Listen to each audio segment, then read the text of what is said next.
ከዘላለም ሞት ያድናል፣ ከዘላለም ክስረት ያድናል፣ ያስመልጣል። አንዱ ብቸኛው መንገድ ሆኖ አለ።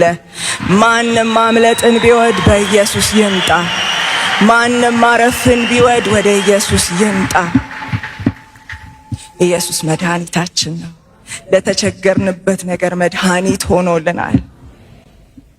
ኢየሱስ ይበጃል። እንዳለን የሚወደን እንዳለን የሚቀበለን ሳናሟላ የሚወስደን ደህና ሊያረገን የሚወስደን ደህና የሆንበትን ኢየሱስን አሁንም ደግመን እንጋብዛቸዋለን። ኢየሱስ እረፍት ነው። ሳናርፍ በፊት ታግለናል፣ ተጣጥረናል። በማመን ብቻ ወደ ሆነው በጸጋው በቸርነቱ በምህረቱ ብቻ ወደ ሆነው በሱ ወደ ሆነው እረፍት ሳንመጣ በፊት ብዙ ተቸግረናል።